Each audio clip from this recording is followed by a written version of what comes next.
Assalamualaikum warahmatullahi wabarakatuh. Selamat berjumpa Ananda semuanya. Semoga semuanya dalam keadaan sehat. Dan hari ini kita mau membahas mengenai spermatogenesis dan oogenesis. Nah, kenapa kita perlu mempelajari ini? Karena ini terkait dengan proses reproduksi manusia, yaitu produksi pada pria dan wanita. Jadi supaya ada pemahaman kamu terhadap diri kamu sendiri, apa proses yang terjadi dalam tubuh kita, sehingga nanti kita bisa menentukan apa yang sebaiknya kita lakukan, kebiasaan apa yang sebaiknya kita lakukan. Kemudian tidak ada lagi salah persepsi terhadap apa yang terjadi di dalam tubuh. Misalnya kamu mengalami mimpi basah atau mengalami menstruasi. Jadi dengan mempelajari proses spermatogenesis dan oogenesis ini, Ibu harapkan nanti kamu dapat paham setiap proses yang terjadi di dalam tubuh kita. Oke, nah kamu juga telah belajar kemarin kan bahwa fungsi testis itu adalah sebagai tempat terjadinya atau tempat dihasilkannya sel sperma atau sel kelamin jantan. Nah, jadi apa itu spermatogenesis?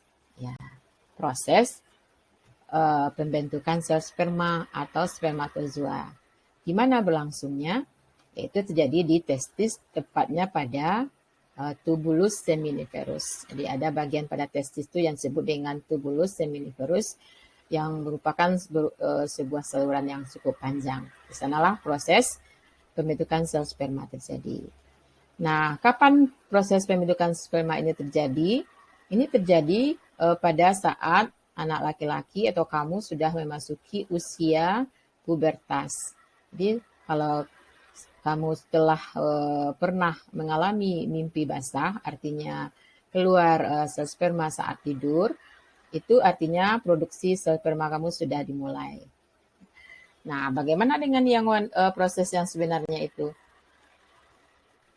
Sebelumnya kamu juga telah belajar bukan bahwa proses pembelahan meiosis itu merupakan proses fungsinya adalah untuk menghasilkan sel kelamin.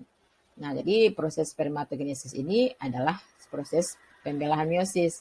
Nah, tapi pada tahap ini kita tidak lagi membahas tahapannya dengan rinci dari profase sampai telofase. Tapi pada saat ini kita membahas secara umum sampai sel-sel anak itu dihasilkan pada setiap tahap itu. Kemudian nama-nama yang diberikan pada tahapan-tahapan tersebut terhadap sel anak yang dihasilkan. Nah, coba kita lihat pada gambar.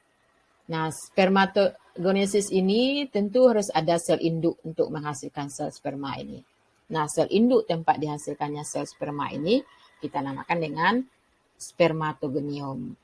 Ya, jadi sel induk inilah nanti yang akan membelah secara mitosis sehingga dihasilkan nanti banyak atau banyak sel telur, banyak sel sperma, banyak calon sel sperma ya.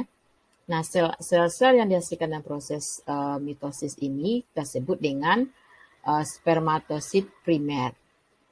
Karena pembelahannya mitosis, maka sel ini masih bersifat diploid atau kita lambangkan dengan 2N. Artinya kromosomnya masih berpasangan.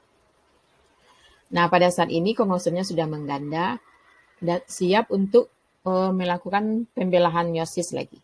Ya, pada pembelahan meiosis, nanti pada tahap itu akan dihasilkan dari satu sel spermatosit primer ini akan dihasilkan nanti 2 sel spermatosit sekunder. Nah, silakan dilihat pada gambar.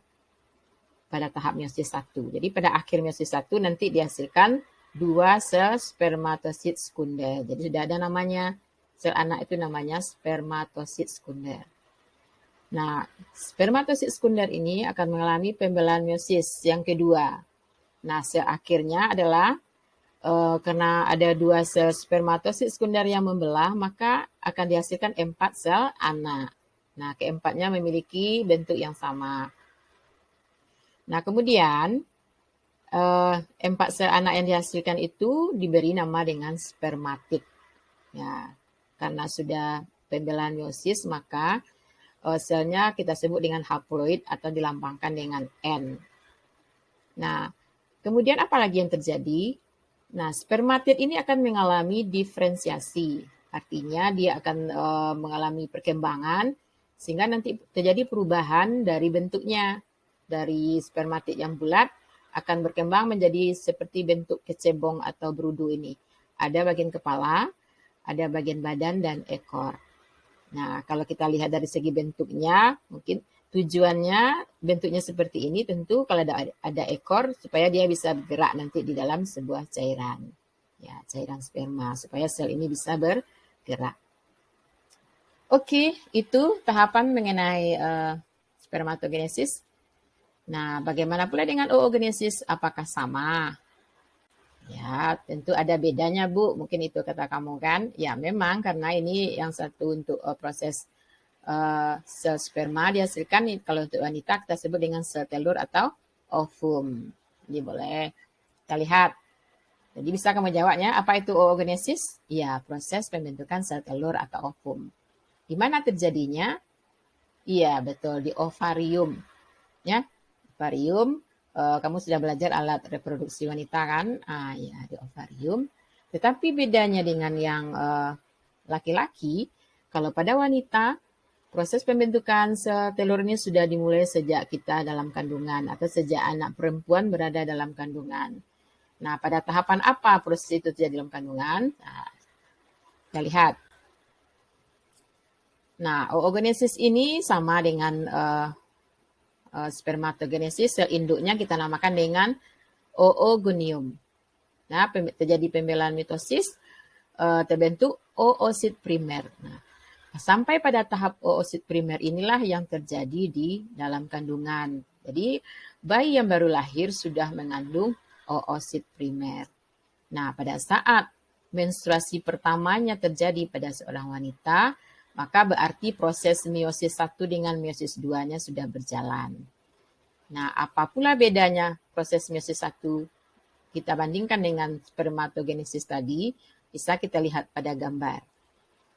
Oosit primer yang mengalami meiosis 1 akan menghasilkan 2 sel anak. Ya, sama ya, cuma bedanya sel anak yang dihasilkan pada oosit primer ini satu ukurannya besar, satu agak kecil. Yang besar kita sebut dengan oosit sekunder, yang kecil kita sebut dengan polosit atau badan polar. Nah, itu bedanya. Nah, yang agak besar oosit sekunder ini pada tahap meiosis 2 akan menghasilkan sel anak ya, 2 sel anak. Nah, satu juga besar, satu kecil. Sama dengan badan polar ukurannya. Sedangkan badan polar menghasilkan 2 badan polar lagi.